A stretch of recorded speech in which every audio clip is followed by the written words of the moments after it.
For this last tip, I want to use a date column which has 24 months in it. So we have 2 years worth of data, and then we have the corresponding sales value. Now my objective here is to create a chart that only shows me 6 months at a time. And the user can decide which 6 month snapshot they want to see. For this, I just want to select 3, 4, 5, 6 and 6. Let's just put a border here and let's call this the selected date and this is the selected sales amount. Remember, our objective here is that the user should be able to see 6 dates and 6 sales amount here. Let's start with the first 6 months. We want from June all the way up till November. To do this, I will select the entire date range and in the name box, we will give a name. Let's just call this my dates. And then we select the entire sales field and we call this my sales.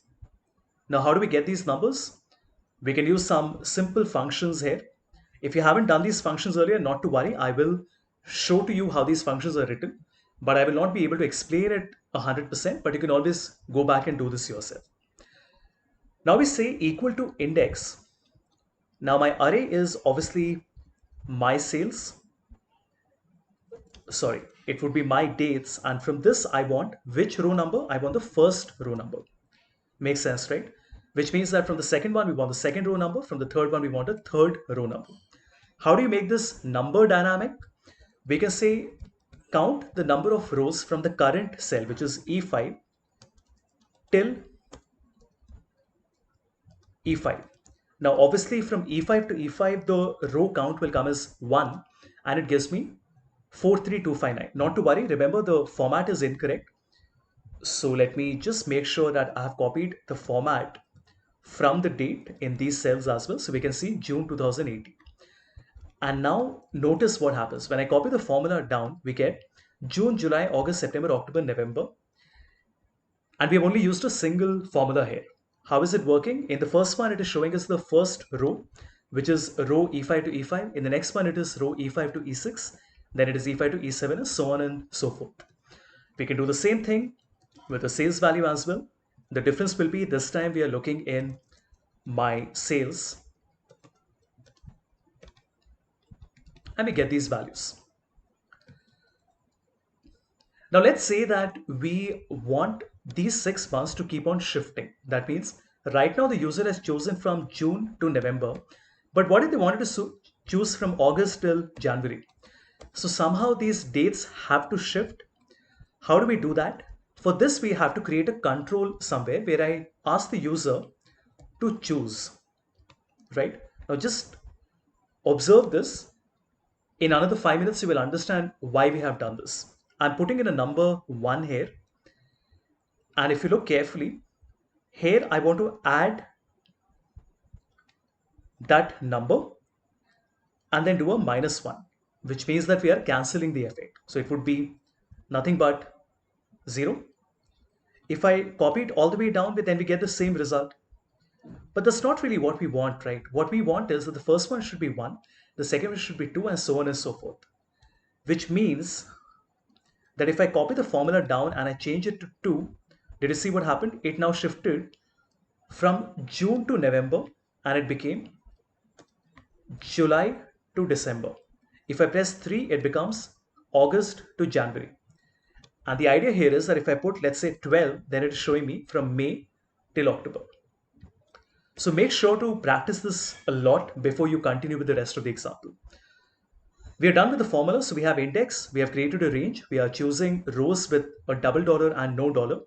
And then we're using this anchor cell, right? So I'll just call this my anchor. Let's see what happens now. When we select this data, let's just call this date and sales, and we create a chart.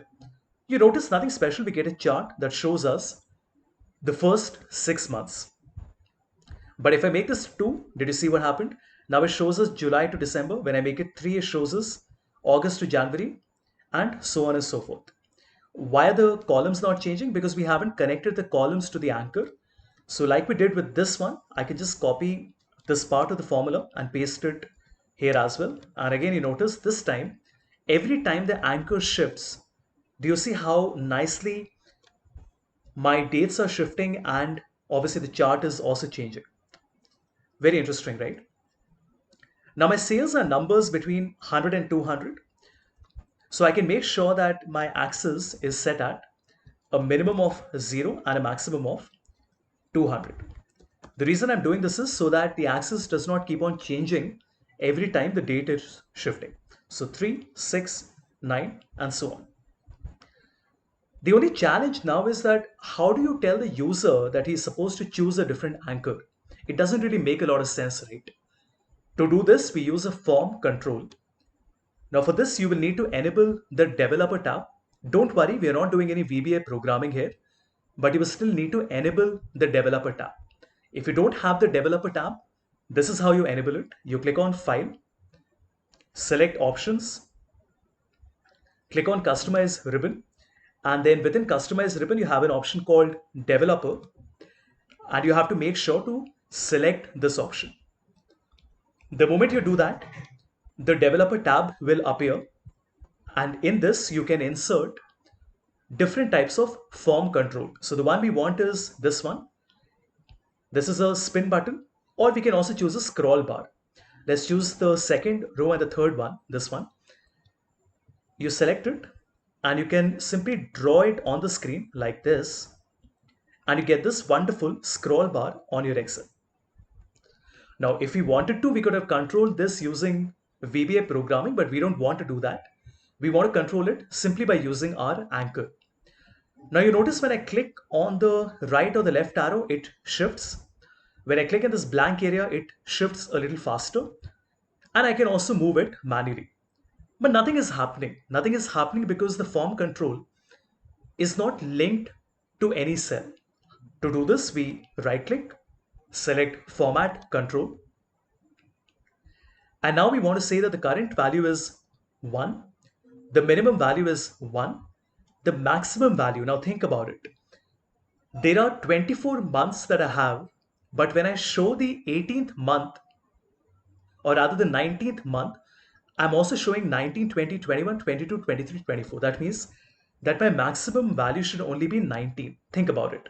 Because when the anchor will become 19 and the first month is 19, then the second is 20, 21, 22, 23, 24, right? And because we only have 24 months with us, the maximum should be stopped at 19. The increment is 1 and we'll keep the page change at 6. You will see in a minute what increment and page changes. And the cell link will obviously be the anchor cell, which is J4. Now what happens is that whenever a user clicks on the right arrow, you notice it increments by 1. That means now you're seeing July to December. Then this is August to Jan, and you can simply move through the months like this. Wonderful, right? What happens when you click in this blank area? Now you're moving 6 months at a time. So the difference between a page change and an increment is the speed of the change. Of course, if you want to move manually, you can do this as well. So you can manually move between the 24-month period as well. Phew, so we have done a large example. We did a lot of things. I told you how to write this range along with a row and an index, how to create an anchor, connect to the anchor, and then finally create a form control. But I hope you're able to see how helpful this can be. Remember, this concept can be used with any chart.